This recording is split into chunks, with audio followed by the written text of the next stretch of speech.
Então, mas a Disney tem sido muito criticada por falta de representatividade, mensagens racistas, homofóbicas, e muitos defendem a Disney por revisionismo histórico, etc, etc.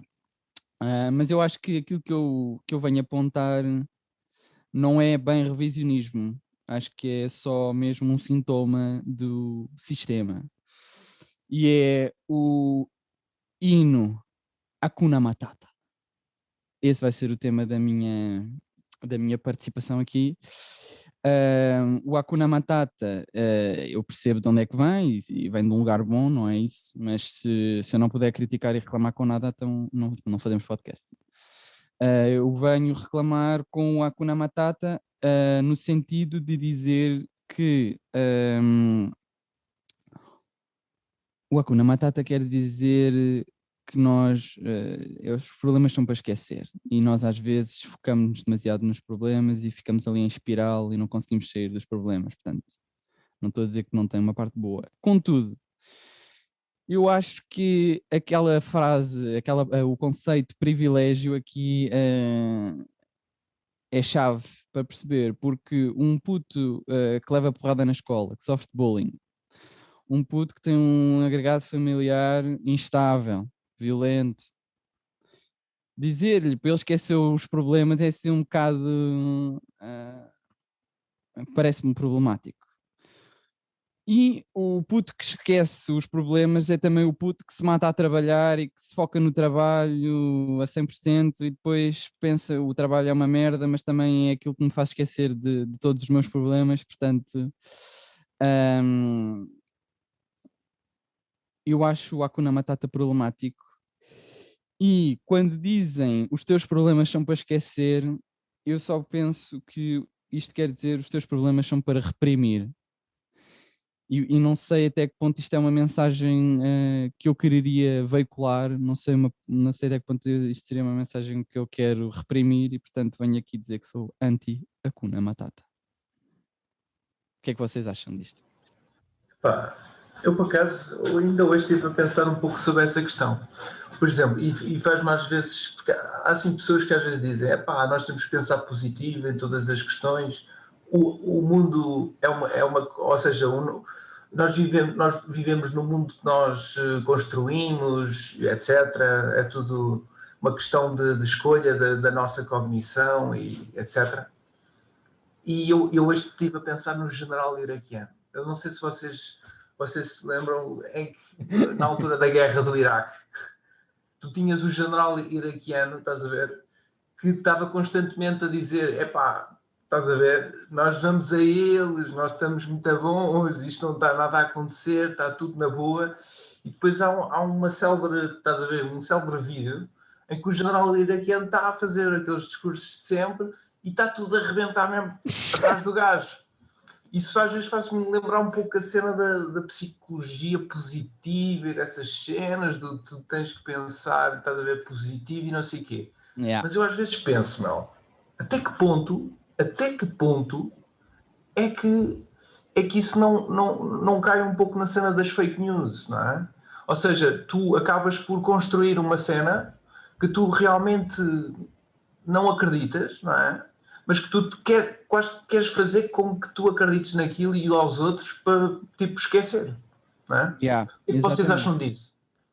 Eu concordo a 100%, aliás. Eu acho a minha cena contra o Hakuna Matata é que reforça não só este ciclo viciante de constante esquecimento, como tu disseste que eu sou o gajo que foca a arte e não sei quê, em termos artísticos, focam o tipo de arte que é preciso, a arte do esquecimento, a arte de esquecer de si. Ora, isto é um movimento completamente antifilosófico, mas é a arte do entretenimento.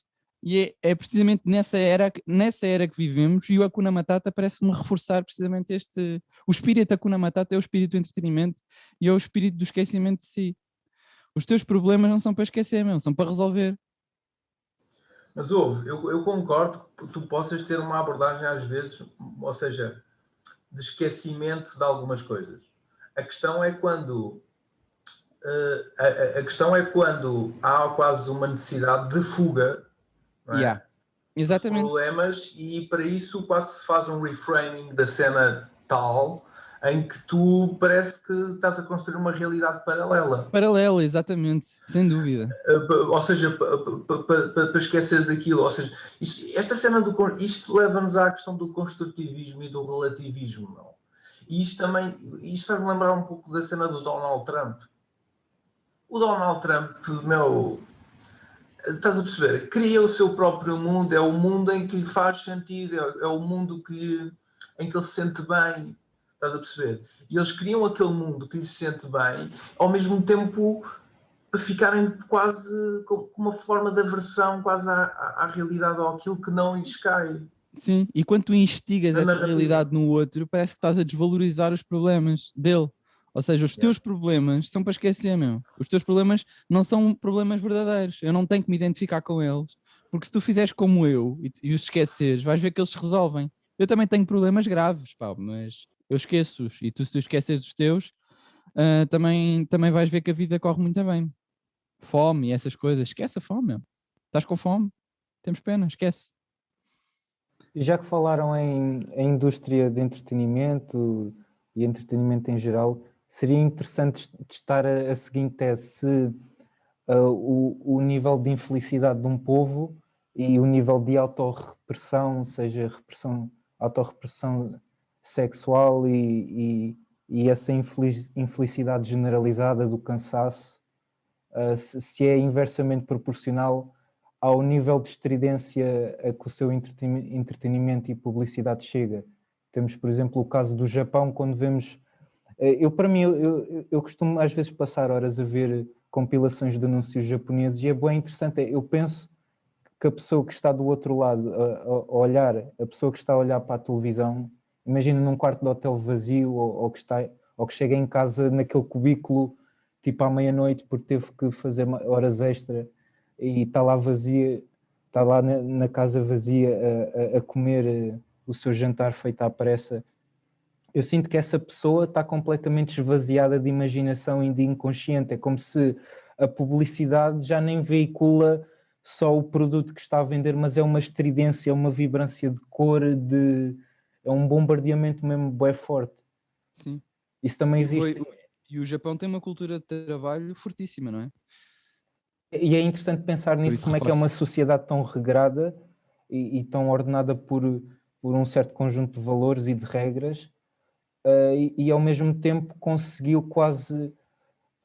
e isto pode parecer bem ofensivo, mas é como se ou as elites ou neste caso a produção do marketing, ao tentar emular uma sociedade capitalista, construiu um monstro e fez com que um povo quase cometesse harakiri, cometesse suicídio, num certo sentido, em que tu vês uma certa infantilização, vês aquilo que era a visão de si própria, o militarismo, o orgulho, aquela visão se calhar um pouco masculina também, se calhar em demasia da forma como a sociedade estava organizada, e hoje vemos pessoas que não têm vida social quase nenhuma, mas têm a sua Nintendo DS, no seu office tem os bonequinhos de anime.